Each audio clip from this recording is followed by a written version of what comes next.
Je pense que je vais aimer Claude, ça va faire rire, pour son côté cirque, son côté spectacle. Moi, j'aime le spectacle, les costumes, les paillettes, les coudettes. Il y avait les chapiteaux, après quand il est tourné.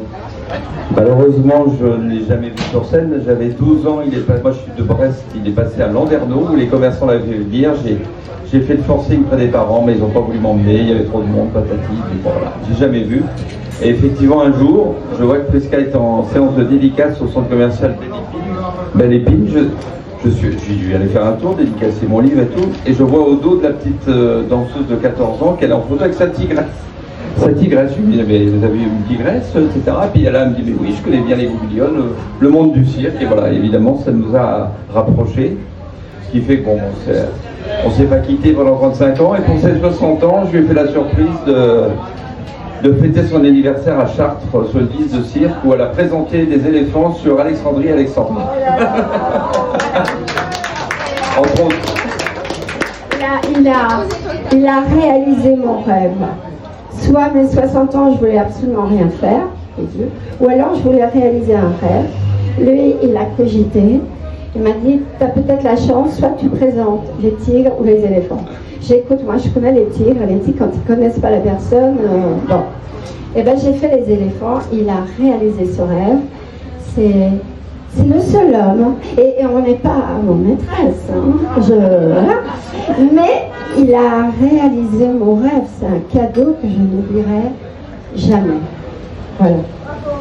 Merci. Alors, et puis par le milieu du ciel, j'ai rencontré évidemment pas mal de gens, et moi je suis pas de ce milieu à la base. Mon père était chirurgien, avait une clinique, on est loin des clowns et des animaux, mais j'ai rencontré évidemment les gens, le monde des chapiteaux, des locations, et un jour je tombe dans le métier sur une personne qu'on appelle Blond dans le métier. On appelle Blond parce qu'il est blond, mais il s'appelle Eugène, son vrai prénom, mais c'est un monteur de chapiteaux, et c'est sa famille qui quasiment toute la carrière de Claude, de 62 à 78, à les uns, c'était encore eux le chapiteau, a monté les chapiteaux des tournées de Claude François. Donc il m'explique, voilà, donc c'est assez amusant, on échange beaucoup là-dessus. Et il était blond un peu comme Clo-Clo, il avait une anecdote, il me disait toujours au moment des montages, Claude lui disait, bon toi quand tu as fini de travailler, tu vas te cacher. Il ne voulait pas que les fils confondent de derrière avec... Mais c'est vrai que c'était troublant à l'époque, quand on regarde des photos de l'époque. Voilà. Ben voilà, Claude, hein, il est tout le temps là, toujours présent, et il rassemble les gens. Il rassemble. Vous êtes là, c'est une famille, il rassemble. Et qu'est-ce qu'on fait? Ben, on partage nos souvenirs, nos moments.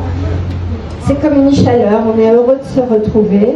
On n'est pas toute l'année ensemble, mais quand on se voit, c'est sincère, c'est profond. Et c'est ça qui est important dans la vie, c'est l'amour, l'amitié, les échanges. Voilà.